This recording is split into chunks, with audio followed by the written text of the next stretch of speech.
मेरा नाम कैलाश है। मैं वैसे तो एक सिविल इंजीनियर हूँ, लेकिन मुझे घूमने का बहुत शौक है। जब भी मौका मिलता, मैं अपने दोस्तों के साथ गाड़ी लेके निकल जाता।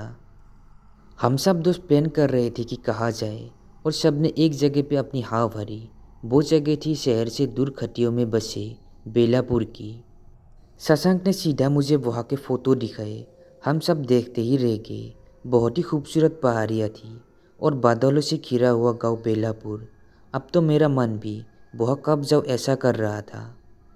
मैं, राहुल और शशांक तीनों ने शनिवार का प्लान बनाया और हम सब शशांक की ही गाड़ी से निकल गए।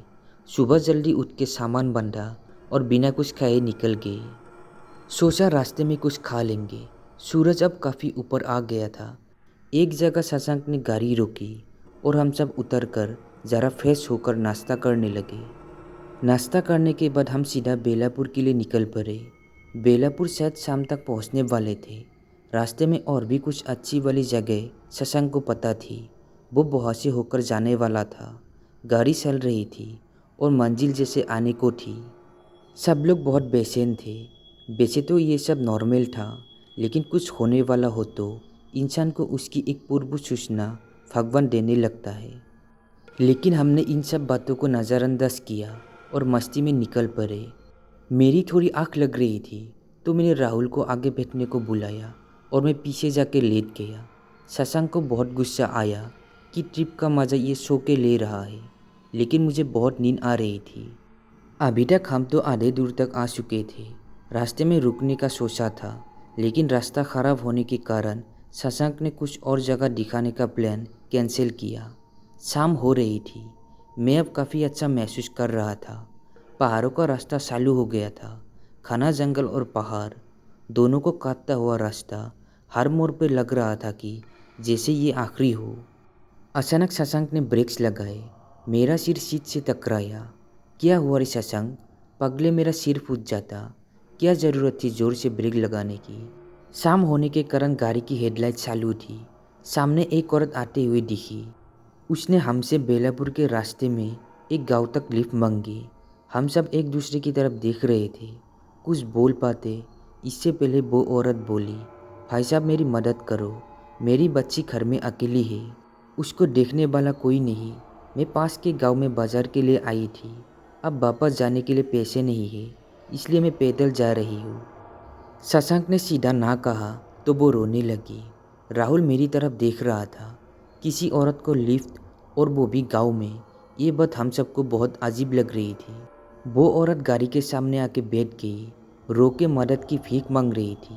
इंसानियत के नाते हमने उसको सामने शशांक के साथ बिठाया। राहुल मेरे साथ पीछे आ गया। राहुल से रहा नहीं गया तो उसने पूछ ही लिया, बहन जी, आपको ऐसे किसी से लिफ्ट मांगते हुए देख हम सब चौंक गए, क्योंकि ये गांव का इलाका है, ऐसे सब शहर में होता है। वो बोली, भैया ज़रूरत है इसलिए हम हमेशा बाजार करके इसी रास्ते से पैदल जाते हैं।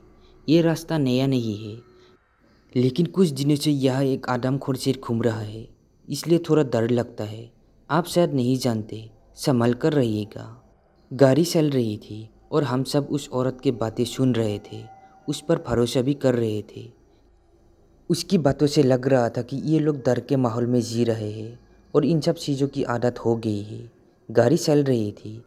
हम सब उसकी बातों में भूल गए थे कि राहुल का तभी फ़ोन बजने लगा। किसी का कॉल आया था। सबको अचानक से लगा कि जैसे नींद से उठ गए हो। अंधेरा काफ़ी हो गया था। हम सब जा ही रहे थे। रास्ता था जो ख़त्म नहीं हो रहा था। अब तक तो उस औरत का गाँव आ जाना चाहिए था। अचानक से मेरे मन में ये बात आई कि उस औरत ने बोला था कि उसका गाँव पास में है, लेकिन अभी तक उसका गाँव नहीं आया था।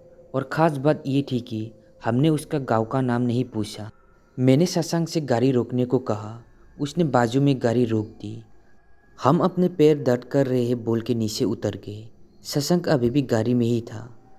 रात के 11 बज चुके थे। किसी ने ध्यान नहीं दिया। बाहर घना जंगल था और बाजू में खेत भी थे शायद। तभी दूर से कोई आते हुए दिखा।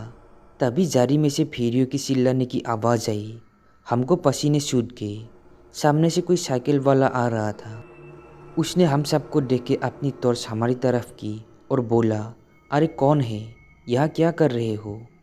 बाबा हम सब शायद रास्ता भटक गए हैं। काफ़ी देर से घूम रहे हैं लेकिन बेलापुर तो नहीं आया और ना ही उस औरत का गाँव। राहुल ने देखा कि वो आदमी काफ़ी बुरा था। बुरा बोला, कौन औरत बेटा? इतने में शशांक आया और बोला, वो औरत जो हमारी गाड़ी में है। वो बुरा आदमी गाड़ी के पास जाके देखने लगा। हम सभी पास में गए। अब सबकी नींद उड़ गई। अरे गाड़ी में तो कोई औरत नहीं है। अब शशांक को संभालना पड़ा। उसको मानो झटका लगा। वहाँ कोई औरत नहीं थी। हम कुछ समझ नहीं पाए। तभी वो आदमी ने पूछा, तुम सबको वो औरत कहाँ मिली थी? राहुल ने कहा, वो औरत रास्ते में मिली तो मदद चाहिए बोल रही थी, तो हमने उसको गाड़ी में बिठा लिया। लेकिन हम बस घूम रहे थे। उसका गांव भी पास में था बोल रही थी, लेकिन उसका गांव तो नहीं आया। वो शायद उतर कर चली गई। बाबा ने अपने हाथ में से कुछ निकाला और हम सब के सिर के ऊपर से घुमाया और कहा, बेटा तुम लोगों ने एक भूत को अपनी गाड़ी में बिठाया। वो और कोई नहीं, यह उस मोड़ पे जो मौत होती है ये वो ही है। तुम सबका नसीब अच्छा था इसलिए कोई हादसा नहीं हुआ। अभी तुम सब आगे मत जाओ। मेरा खेत पास में है, वहाँ चलो। आगे जाओगे तो तुम सबको साथ खतरा होगा। तुम सब अभी अभी मौत के साथ सफ़र करके आए हो। वो बुरा आदमी हम सबको खेत में लेके गया। वह एक झोपड़ा था। वह आग जल रही थी। हम एकदम सदमे में थे। क्या हो रहा था कुछ समझ में नहीं आ रहा था। आग के पास बैठ के थोड़ा अच्छा लग रहा था। बाहर अभी ठंड बढ़ गई थी। वो बुरा आदमी हम सबको देख के बोलने लगा, तुम सब बहुत नसीब वाले हो। वो सुरेल ने आज तक बहुत जाने ली है। ये ऐसे ही किसी को रास्ते में रोकती है और बाद में उसकी मौत सामने वाले मोड़ पर होती है। ये किस्सा सालों से चलता आ रहा है। मैंने कहा, लेकिन हमने किसी का क्या बिगाड़ा है? वो उसको कहाँ पता है। उसको तो बस बदला लेना है। उसको किसी ने मदद नहीं किया सुना है। एक दिन वो रास्ते से जा रही थी और उसका बच्चा घर में अकेला था। वो भागता रहा लेकिन रात होने तक वो घर नहीं पहुंच पाई। उसका बच्चा मर गया। इसी वजह से वो रास्ते से जाने वाले को दोषी मानकर उसे मार देती है। हम सबको उस औरत ने यही कहानी बताई थी कि उसका बच्चा घर में अकेला है। हम सब एक साथ बोल पड़े। 4 बज चुके थे। सुबह होने वाली थी। थोड़ी देर में पहाड़ों से नारंगी सी लकीर आसमान में दिखने लगी। हमारी ज़िंदगी में एक नया सवेरा लेके आई। हमने बाबा के पैर छुए और एक याद दिल में लेके बहुत से सीधा घर की ओर वापस मुड़े। बेलापुर सामने था लेकिन किसी का बहुत जाने का मन नहीं था। तो दोस्तों कहानी कैसी लगी कमेंट में ज़रूर बताना। साथ ही मेरे चैनल को सब्सक्राइब ज़रूर करना।